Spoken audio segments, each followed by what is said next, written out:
Yang saya hormati seluruh, ini kelihatannya seluruhnya mahasiswa ini.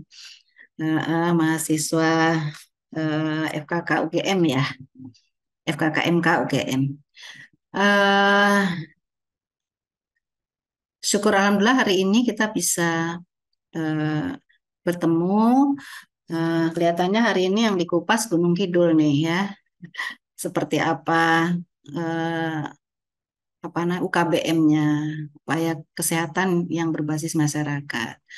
Nah, saya nanti mungkin lebih ke bagaimana eh, dari sisi dinas kesehatan ya, bagaimana mengelolanya, bagaimana mengevaluasinya, nanti lebih seperti itu. Sedangkan nanti teman-teman yang lain tuh praktisnya di lapangan seperti apa gitu ya. Nah, coba kita share screen dulu Mbak Ani, sambil menunggu share-nya Mbak Ani. Ini perlu diketahui oleh teman-teman semua bahwa eh, upaya kesehatan berbasis masyarakat ini menjadi sangat penting. Sangat penting, tidak kalah penting dibanding pelayanan kesehatan sendiri yang disiapkan oleh pemerintah. Ya, kalau kita hanya melihat bahwa menyediakan pemerintah, misalnya menyediakan dana seperti yang disiapkan di BPJS Kesehatan ya, berapapun akan habis jika untuk membiayai penyakit-penyakit atau kasus-kasus yang memang sudah terjadi. Jadi lebih ke arah kuratif, berapapun akan habis. Nah, mestinya strategi kita adalah bagaimana masyarakat itu tidak menjadi sakit, jadi lebih di pencegahannya. Jadi kita melihat ya, sebelum COVID kemarin BPJS Kesehatan kolaps, uangnya habis gitu, minta tambah lagi kepada pemerintah. Karena itu tadi, penyakit-penyakit sekarang yang ditangani secara kuratif itu menghabiskan biaya besar. Jadi ada 4 besar penyakit yang luar biasa menghabiskan dana pemerintah ya. Jantung, gagal ginjal, kemudian CA ya. Kemudian satu lagi stroke. Nah, sebenarnya keempat besar penyakit ini itu bisa kita minimalkan, bisa kita cegah sejak awal ya. Sebagai contoh, kalau dulu kita atau mungkin masih sekarang masih ada persepsi bahwa kalau ada orang sakit gula misalnya ya, ya kita tangani. Datang sudah sakit kita tangani gulanya pasien tersebut. Pernahkah berpikir bahwa keturunannya, anaknya ya, dari misalnya ada orang tua nih, bapak, ibu sakit gula gitu. Anaknya ini tentu akan punya kecenderungan untuk sakit gula juga, punya kans, punya kecenderungan. Nah, yang selama ini kita tangani kan bapak ibunya, anaknya nggak pernah kita tangani. Nah, kalau saja anaknya kita tangani, besok dia tidak akan seperti ayah ibunya. Harapannya seperti itu. Nah, kita bicara soal upaya kesehatan berbasis masyarakat ini, salah satunya tujuannya adalah menangani yang salah satunya anak tadi. Jadi, kita menjaga orang yang punya kecenderungan untuk menjadi hipertensi, gula, dan lain-lain, supaya dia tidak terjadi. Nah, disinilah peran daripada upaya kesehatan bersumber daya atau berbasis masyarakat ini menjadi sangat penting. Nah, di Kabupaten Gunung Kidul, eh, kita ada sekarang sudah membentuk yang namanya Posyandu Nyaweji. Jadi Posyandu ini sudah sangat terkenal di masyarakat, sangat, sangat viral di seluruh Indonesia ya. Karena di Posyandu sangat membantu untuk eh, di dalam pencegahan penyakit. Nah, tapi kalau kita lihat selama ini, misalnya ada posyandu balita terpisah-terpisah ya, posyandu balita, lansia, kemudian remaja. Itu kalau kita lihat kan, eh, misalnya seorang ibu membawa anaknya ke posyandu balita, maka nanti yang dilayani cuma anaknya saja. Bahkan ada kesan, aduh ke posyandu cuma buat timbangan. Nah, kesannya seperti itu. Nah, dengan berterintegrasi, maka si bayi atau balita ini tadi juga ditimbang, ditangani, diukur tinggi, panjang badan, mungkin mendapatkan PMT misalnya. Nah, yang mengantar entah itu ibunya atau simbahnya juga bisa mendapatkan pelayanan apabila dia berada di posyandu yang terintegrasi. Nanti teman-teman ini yang dari Puskesmas yang punya pengalaman nih di lapangan seperti apa yang disebut posyandu nyawiji. Nyawiji itu bersatu ya dalam bahasa Jawa. Nah, ini Gunung Kidul ini ada 18 kecamatan, ada 144 desa dan ada 1.430 padukuhan. Artinya ada 1.400 sekian juga posyandu ya. Nah, kemudian luas wilayah udah jelas kita tuh paling luas, hampir separuhnya dari DIY. Jadi ini tantangan terbesar buat kita, bagaimana posyandu itu sangat penting di masyarakat. Karena kalau hanya kita kerjakan oleh pemerintah saja, tidak mungkin bisa menyasar sampai jauh ya. Kemudian perlu diketahui pula, mungkin ada yang masih berimage bahwa posyandu itu adalah miliknya orang kesehatan. Nah, ini yang harus kita ubah. Nah, pemerintah melalui peraturan Menteri Dalam Negeri itu nanti coba lihat nomor 1 2018 atau berapa saya lupa ya. Itu mendudukkan posyandu itu setara dengan dia termasuk dalam lembaga kemasyarakatan desa atau LKD. Setara dengan kalau nggak salah ada 6 atau 7 gitu ya LKD ini. Setara dengan RT, RW, PKK, Karang Taruna, dan salah satunya adalah posyandu. Jadi posyandu itu bukan miliknya orang kesehatan, tetapi adalah lembaga kemasyarakatan desa. Tetapi kegiatan di sana boleh diisi oleh siapapun. Nah, yang selama ini memang kesehatan yang banyak sekali aktif di posyandu. Lanjut? Ya, lanjut lagi. Nah, ini yang saya sampaikan tadi ya, ada 4 penyakit katastrofik yang menghabiskan biaya sangat besar ya, sangat mahal. Ini yang harus kita perhatian kita. Ya, lanjut.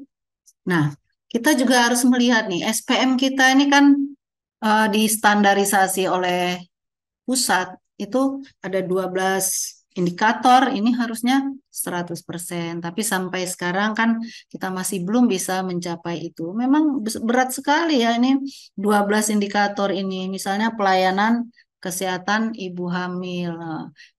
Yang disebut sudah bisa dihitung komprehensif, dia apabila sudah eh, ibu hamil sudah diperiksa semuanya ya, ada 10T, ada pemeriksaan USG, ada pemeriksaan labnya. Kalau sudah itu baru disebut sudah dilayani. Kalau belum, belum. Nah, oleh karena itu PR ini cukup berat, PR SPM kita ini. Tapi seberat apapun ini menjadi indikator yang harus kita capai. Nah, dari 12 indikator ini menjadi penting sebuah upaya kesehatan berbasis masyarakat untuk membantu mencapai SPM ini ya, standar pelayanan minimal. Lanjut. Nah, ini kasus-kasus kematian ya, ini apa? Banyak yang terkait dengan penyakit yang saya sampaikan tadi. Lanjut aja. Sebenarnya itu bisa kita cegah gitu ya. Kemudian nih ada beberapa keluhan ya, keluhan yang dikeluhkan oleh pertama oleh masyarakat ya. Bagaimana untuk mengakses pelayanan kesehatan itu masih sulit ya. Ini kadang bisa dipahami ya di Gunung Kidul. Di Gunung Kidul tuh banyak penduduk yang usia lanjut. Kemudian kalau medan tempat tinggalnya sulit, ya, sinyal susah gitu. Jadi ini juga eh, kalau orang tua kan ya kalau harus ke puskesmas harus harus ada yang ngantar, nah, dan seterusnya.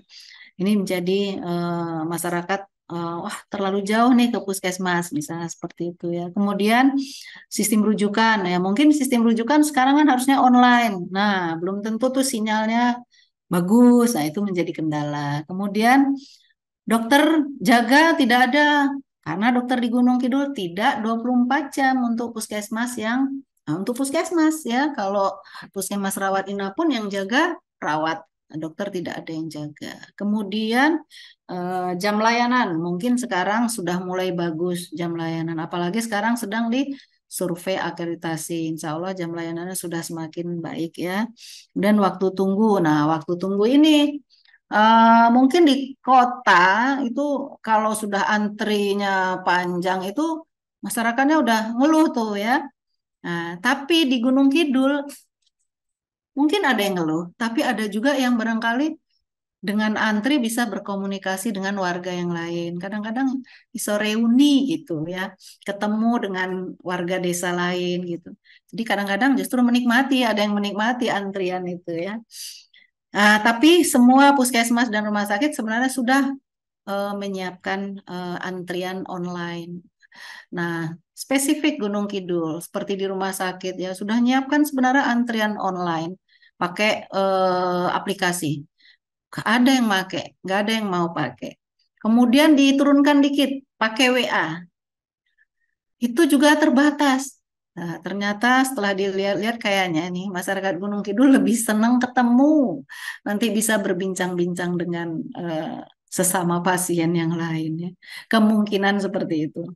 Kemudian keluhan petugas kesehatan ya, yang jelas SDM. Sampai sekarang SDM kita sangat terbatas. Sehingga kalau ada upaya kesehatan berbasis masyarakat nih, masyarakat ikut di sana, ada kader, ada tokoh masyarakat yang bisa ikut di sana. Jadi sangat membantu ya.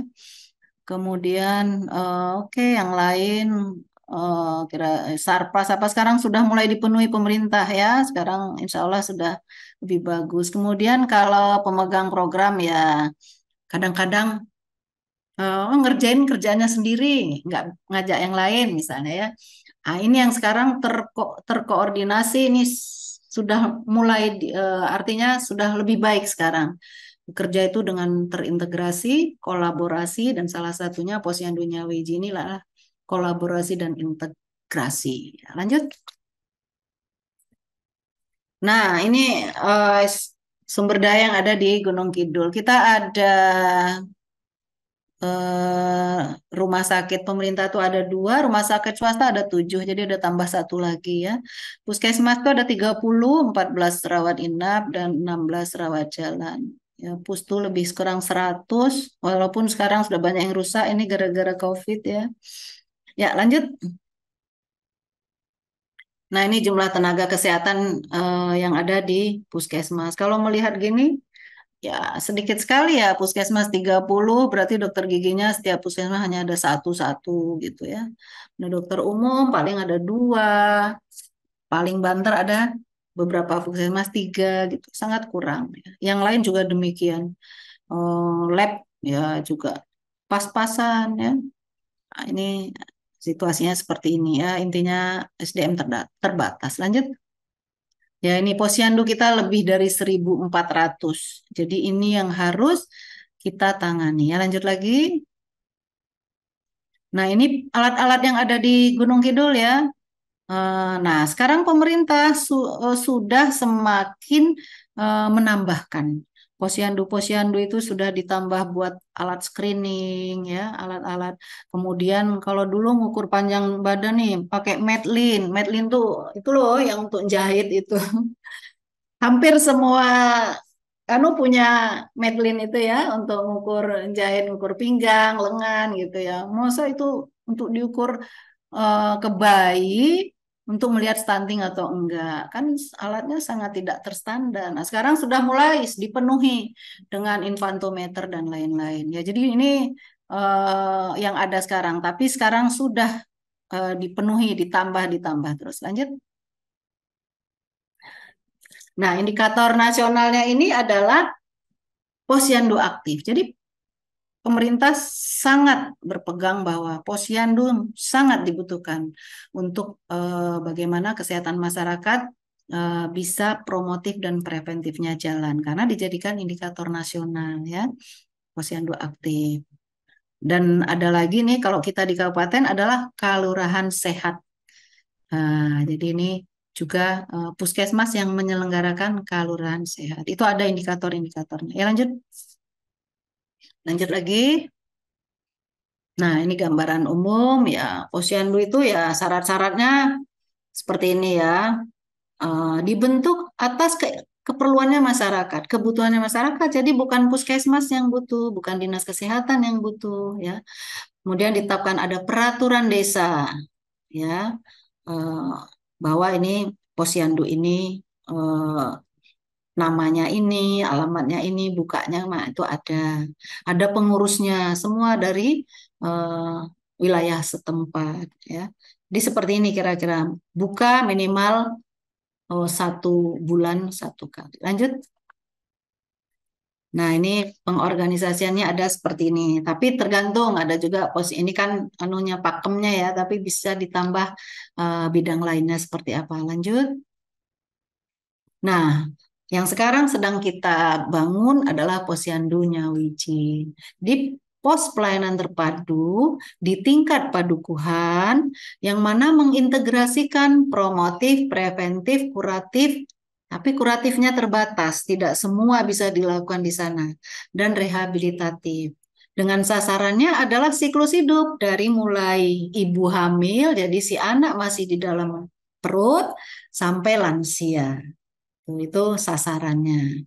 Dan minimal 1 bulan sekali, tentu jadwalnya disepakati oleh pengurus dan juga masyarakat setempat. Jadi betul-betul terintegrasi. Jadi di sana ada remaja juga ada. Nah, namun nanti disesuaikan. Nah, kalau bisa jadi satu kali waktu itu bagus, tapi kalau tidak diatur oleh kewilayahan setempat. Bagaimana enaknya? Oh, kalau remaja tuh masih sekolah pagi, berarti harus sore misalnya, atau malam, gitu. Tergantung dari wilayah tersebut. Lanjut. Nah, ini waktu kita membentuk pertama ya, kita adakan dulu rapat kelompok kerja fungsional, namanya Pokjanal, Posyandu di tingkat kabupaten. Kemudian kita matangkan di internal Dinas Kesehatan, kumpul antar program banyak sekali ya, ada KIA, KB ya, programmer-programmer di sana ada.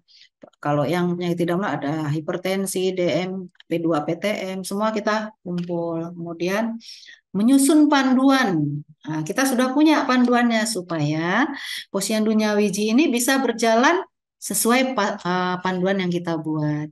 Kemudian kita advokasi di tingkat kecamatan. Kapanewon tuh kecamatan.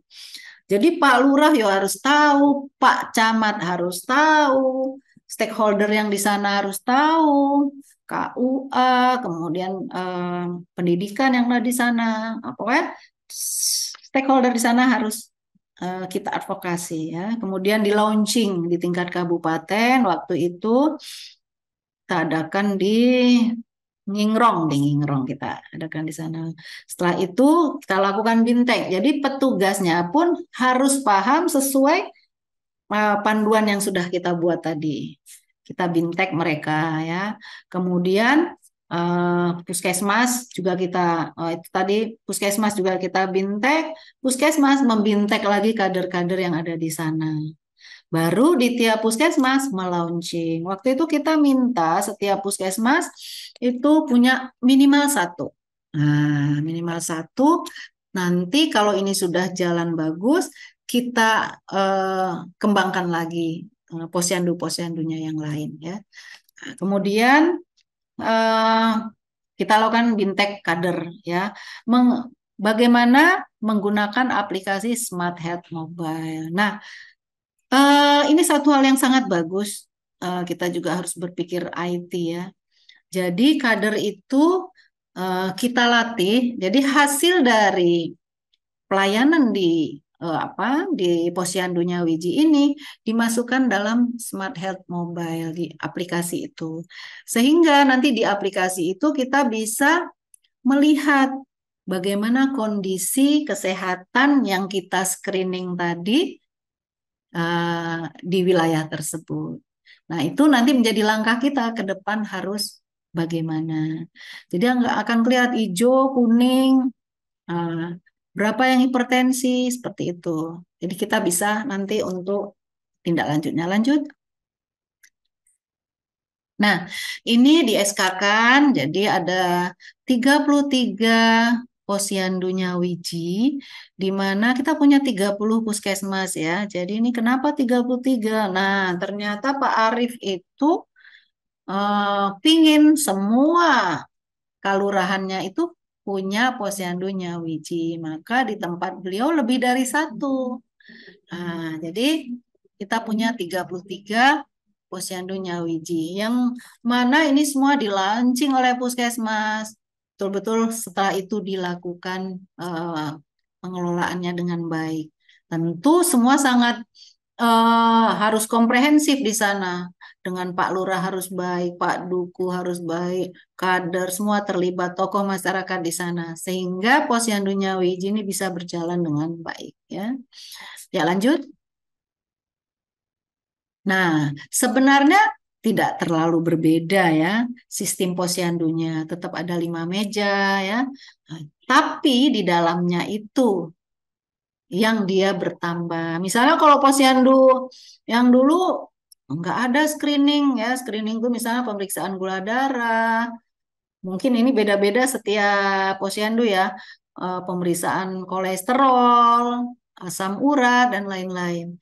Itu sekarang kelurahan pun sudah bisa menyiapkan. Kalau dulu mesti dari kesehatan nih, ngedrop, ngasih gitu ya. Sekarang enggak. Bu, kami sudah beli sendiri, Bu, untuk screening masyarakat kami. Ini sangat sangat bagus. Karena apa? Posyandu itu adalah sebuah LKD, Lembaga Kemasyarakatan Desa. Jadi Pak Lurah yang bertanggung jawab hidup matinya sebuah posyandu. Gitu. Jadi sangat mungkin desa itu membiayai ya. Kemudian ada nanti pelayanan di sana ada KIE, ada penyuluhan ya, konseling, rujukan. Kemudian ada pencatatan pelaporan pasti. Nah, di sini ditambahkan tadi di sini kan ada promotif, preventif, dan ada kuratif terbatas. Nah, jadi di sini pun disiapkan. Jadi puskesmas yang membawa obat-obatan sederhana. Jadi kalau katakan begini, ada lansianya diukur ya, tensinya, semua tinggi badan dan lain. Kalau ditemukan penyakit pada saat screening tersebut, itu bisa tapi penyakit yang tentunya terbatas, bisa dilaksanakan di terapi di tempat tersebut. Kalau tidak, dirujuk ke puskesmas. Jadi sangat apa ya, sangat bagus, terpadu betul. Lanjut. Ya, 3 menit Nah, lagi, Ibu. oke ya. Nah, ini beberapa pelayanan yang ada di sana ya. Ibu hamilnya, ada remajanya, ya, ada usilanya. Ya lanjut, ada pengobatannya juga. Nah, ini layanan-layanan yang ada, Bumil, Bufas, ya, usia sekolah, balita, bisa di SD, IDTK ini yang melihat tumbuh kembang mereka ya. Remaja, posbindu untuk penyakit tidak menular. Lanjut. Nah, ini siapa yang bisa bekerja? Ini semua terintegrasi ya, Promkes, Gizi, penyakit tidak menular, Kak ya, KB lanjut. Sangat nyawiji. Terus lanjut. Nah, ini waktu launching ya, kita di Ngingrong ini lengkap ya. Lanjut lagi. Saya juga diperiksa tuh waktu itu. Ini waktu petugas Promkes dilatih. Nah, sesuai pedoman yang kita punya. Lanjut. Yang sudah dibuat. Ini Bintek kader. Kader-kader ternyata sangat antusias. Dan ke depan kader itu harus memiliki 25 kompetensi kader. Nah, berat juga kan? Nah, ini mulai kita latih kader. Lanjut. Ya, ini saat launching di beberapa puskesmas ya. Lanjut lagi. Nah, ini juga, ini yang pertama kali di Patok 2. Lanjut lagi. Ya. Ini di beberapa puskesmas semua ini bahkan menghadirkan Pak Bupati ya untuk meluncing biar semangat kelurahannya. Lanjut. Nah, ini juga ada ini saat implementasi ya pembinaan penguatan. Lanjut. Ini pelaporan. Nah, ini diajarin nih kadernya untuk bagaimana mengisi di dalam aplikasi ya. Nah, lanjut lagi. Nah, ini nanti hasilnya kalau dibuka begini nampak bisa dilihat per pasien ya. Lanjut lagi. Nah, ini kira-kira gambarannya gini ya, ada screening ya. Lanjut.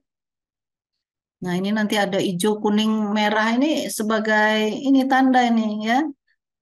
Kalau merah nanti harus dirujuk, naik kuning harus gimana ya. Udah lanjut, kira-kira gambarannya begitu. Ya, lanjut lagi.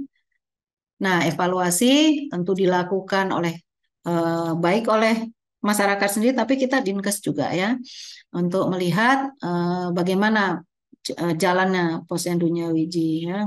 Dan kita sudah melaksanakan untuk pertama kali di bulan Oktober ya. Di tingkat kabupaten kita undang semua dan di situ pun kita pilih mana yang tiga paling baik. Nah, nanti kita kasih hadiah di saat acara puncak Hari Kesehatan Nasional ya. Puncaknya nanti kita laksanakan tanggal 15 meskipun Hari Kesehatan Nasional tanggal 12 karena eh, biasanya hari hanya untuk pusat. Nah, kita mundur sedikit. Lanjut. Jadi mereka sangat antusias para kader ini ya luar biasa. Ya lanjut lagi habis kayaknya ya. Oh ini masih ada indikator yang dinilai nih waktu kemarin. Ini sudah kita pilih nih ada tiga besarnya ya. Bagaimana timnya ya, kadernya terlatih, bagaimana aksesnya masyarakat ke sana, ya, pengembangannya bagaimana, dukungan anggaran Pak Lurah seperti apa, peran masyarakat seperti apa, PHBS-nya. Jadi ini indikator yang kita nilai. Lanjut. Nah, ini hambatannya tentu ada. Ini yang terakhir kayaknya. Seperti saya bilang tadi ada SDM itu tentu. Kemudian kalau pakai apa aplikasi pasti sinyal kalau Gunung Kidul ya mesti jadi tentu kita sampaikan kepada Kominfo bantu gitu. Kemudian tadi sarana prasarana di Posyandu masih terus perlu ditambah ya. Kemudian sasaran usia sekolah mereka kalau siang sekolah jadi kita harus di luar jamnya kerja. Kemudian ya IEP itu integrasi layanan primer, ini nanti mau akan ada perubahan di dalam puskesmas sendiri. Dan juga keberlangsungan program. Lanjut. Kayaknya sudah selesai. Ya mungkin itu yang bisa saya sampaikan, gambaran umum ya mudah-mudahan bisa menjadi gambaran teman-teman adik-adik semua Posyandu Wiji yang ada di Kabupaten Gunung Kidul. Nanti mungkin teman-teman puskesmas yang lebih teknis akan bisa menyampaikan. Ada kurangnya mohon maaf. Assalamualaikum warahmatullahi wabarakatuh.